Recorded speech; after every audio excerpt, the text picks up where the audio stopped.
कल की अवतार, द फाइनल डॉन। जब दुनिया अपने सबसे अंधेरे युग में डूब जाती है, जब धर्म अस्त होके सूरज की तरह खो जाता है और जब इंसान अपनी ही छाया से डरने लगे, तब एक शक्ति जगती है। एक युग बदल, एक प्रलयंतक, एक पहचान, जिसे हम कहते हैं कल की अवतार।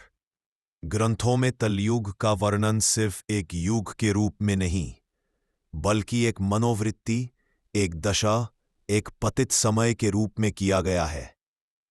जब लोभ, क्रूरता, पाप, भ्रष्टाचार, अन्याय समाज की नींव बन जाए, तो समाज स्वयं अपना अंत लिख देता है। आज दुनिया बर्बाद नहीं हो रही, दुनिया अपने आप को धीरे धीरे खोखला कर रही है, और यही है कलयुग का असली संकेत।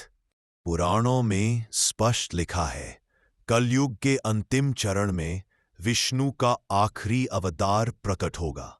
जन्मस्थल शंभल, एक स्थान जिसका जिक्र हजारों सालों से होता आया, पर जिसका अस्तित्व आज भी रहस्य है।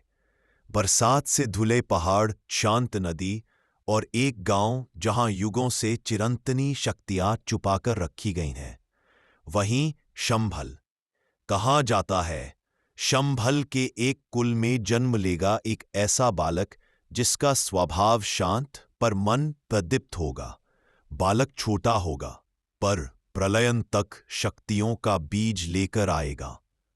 धर्म ग्रंथ कहते हैं, कल्कि के प्रत्यावर्तन से पहले 11 महासंकेत प्रकट होंगे। भौतिकता का विकास और आध्यात्म का पतन, प्रकृति का संतुलन टूटना, अनियमित बारिश, प्रलय जैसी आपदाएं, मानव संबंधों का टूटना, पाप की स्वीकृति, जो गलत है वही मजाक में सही बना दिया जाए, झूठ का राज, सच का दामन छूटना, नैतिक मूल्यों का समाप्त हो जाना, धन शक्ति का अत्यधिक बुद्ध, धर्म का उपहास। लोग धर्म की व्याख्या अपने सुख के हिसाब से बदलने लगेंगे। भ्रष्ट व्यवस्था, भ्रष्ट नेतृत्व, आत्महत्याओं और तनाव की विस्फोटक वृद्धि, लोक ग्रंथों की कालज्ञानी भविष्यवाणियों का सच होते जाना। और क्या ये सब आज हम नहीं देख रहे? शंभल एक जगह या एक दर्शन, इस पर विद्वान सदा से विभाजित रहे। पुराने बुद्ध कर्म, हिंदू पुराण, टिबेटन टेक्स्ट सब एक गुप्त नगरी का जिक्र करते हैं।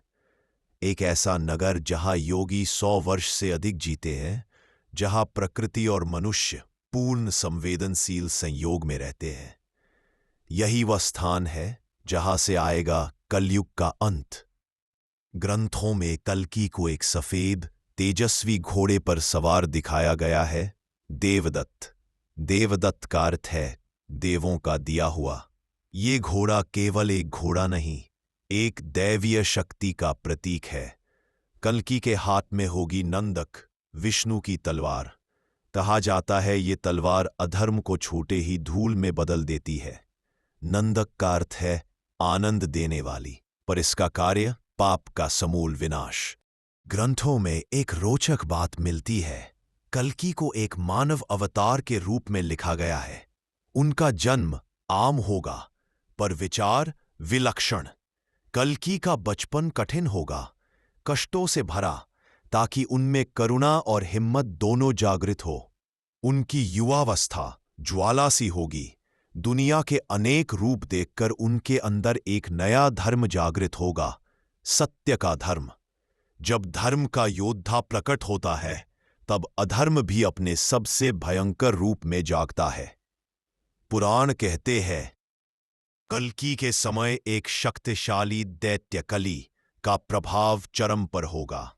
कली युद्ध तलवार से नहीं लड़ता, वो लड़ता है मानसिक कमजोरी से, अपराध से, भ्रष्टाचार से, द्वेष से और अनियंत्रण से। कल्कि का मुख्य युद्ध असुर से नहीं, इंसान के अंदर के असुर से होगा।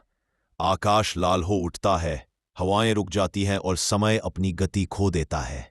कल्कि देवदत्त पर सवार होकर, नंदक तलवार हाथ में लेकर अंधकार के समंदर को चीर देता है। इस युद्ध में तलवारों से ज्यादा जरूरी है हृदय की शुद्धि। कल्कि हर पाप के रूप को मिटा देते हैं, अहंकार, मोह, द्वेष, वासना, अन्याय। प्रलय होता है, पर प्रलय का अर्थ विनाश नहीं, प्रलय का अर्थ है पुनर्निर्माण। आखिरी संग्राम के बाद दुनिया पर एक नया प्रभात होता है। हवा शुद्ध हो जाती है, जल पवित्र हो जाता है, मानव हृदय फिर से कोमल हो जाता है। कल्कि का उद्देश्य केवल पाप का विनाश नहीं था, बल्कि सतयुग का आरंभ करना था। क्या हम इस युग परिवर्तन के करीब है? क्या संकेत हमारे सामने है, या कल्कि अभी भी दुनिया के किसी कोने में प्रकट होने के समय का इंतजार कर रहे हैं?